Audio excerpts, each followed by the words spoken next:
Hello Screamers! Welcome back to my channel and welcome if you are new. My name is James and this is the channel where we discuss all things horror films and physical media. So today we have some Scream 7 news that stopped me in my tracks. I don't know what to make of this. I just want to talk about it.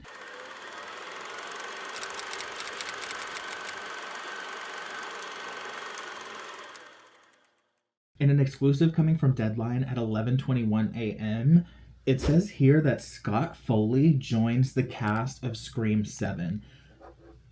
What does this mean, you guys? Like, what is actually happening in this film? Because we have so many people from so many eras of Scream, and I'm a little at a loss for words with this news.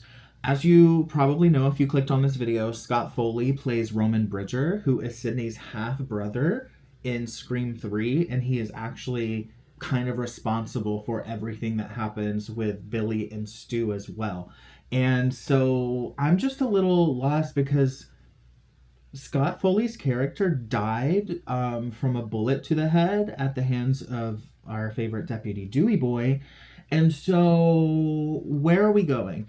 The obvious answer is flashbacks, and I'm actually very leaning towards wanting it to just be flashbacks. I do not want some Scooby-Doo I'm Roman's evil twin brother, also your other brother that you never knew about.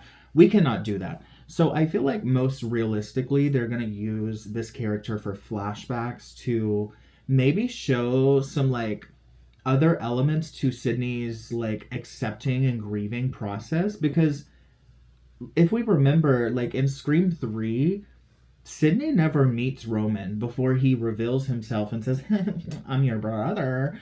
So I don't know. I've always kind of felt like we should have gotten a little bit more from that relationship. And so now maybe that we're finally actually focused on Sydney again, because for kind of a focus on Sydney, but it was still mainly about the new characters. And then of course 5 and 6 were focused on the Carpenter sisters and the Core 4.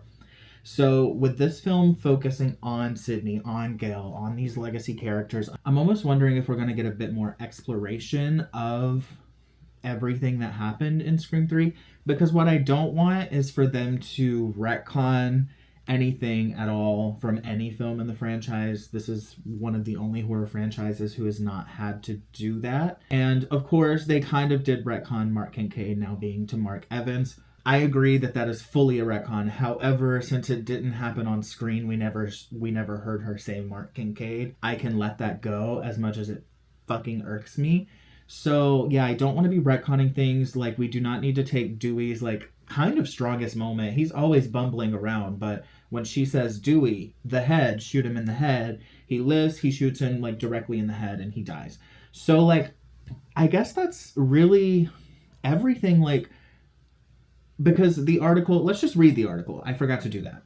Okay, it says Scott Foley has joined the cast of Scream 7 from Spyglass and Paramount Pictures. Details regarding his character in the film's plot are currently under wraps. However, Foley is already part of the Scream universe, having portrayed antagonist Roman Bridger, the film director and half-brother of Sidney Prescott, who was revealed to be the Ghostface killer in Scream 3.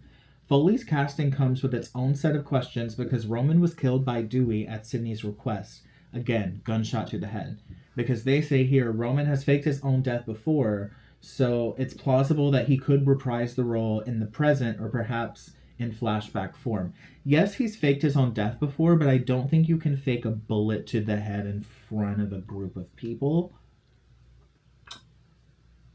Just saying. If y'all can make me believe it. Here's the thing. Spyglass, me and y'all, we got fucking beef right now, okay? I don't like y'all. I don't like y'all a little bit, okay? I actually fucking loathe you. But you have in your hands my favorite property. So if you can make me believe that Roman lived, I'm here for it. Because this whole Stu is alive thing, yeah, I would have been here for that too had it not turned into such a big demand. And now it would just feel way too nostalgia baity, fan servicey, just to cover up the whole fiasco with losing the Carpenter sisters, right? I think this is an interesting thing. Like, Roman is a lot of people's favorite killer. Scream 3 is my favorite film. I even popped it up right here in the background. I don't know if you can tell. But yeah, so Scream 3 is my favorite film of the franchise. Roman, he's probably my number 2 killer. I do really love Jill. That is one crazy bitch right there. Let's go. Get your skinny ass out here. But Roman is right underneath her, and he's also the only killer to ever get away with it all on his own. I don't know, guys. If he has been alive this whole time, we already know that he started the whole thing with Billy and Stu. So if somehow, I don't think this is going to happen. I think we're getting some flashbacks to flesh out Sydney's character because that's what makes the most sense for this film. However, what really made the most sense for this film was just like continuing on with the Sam storyline. So we're not going to get into that here. But yeah, I think flashbacks serves the film the best. It's like a fun way to give us some nostalgia, but also really explore Sydney's character a bit in a way that we haven't gotten to in 4, 5, and 6. So I'm here for this. This is like the only announcement so far that has really gotten me hyped, even though it could go terribly wrong, just because I'm convinced that we're only going to get flashbacks. But what about you? Are you convinced that maybe Roman is still alive somehow? Are they going to try and like sell that to us? Because I got to tell you, I'm broke and I'm not buying. So yeah, I don't know. You guys let me know your thoughts on this news. This is absolutely insane, to be honest with you. And I'm just excited. I fucking love Roman Bridger, and I love the whole killer reveal of Scream 3. I think it's epic. I love when Sydney has this moment after she's like, what's the movie again? Stab 3. And then she stabs him a third time in the heart and kills him.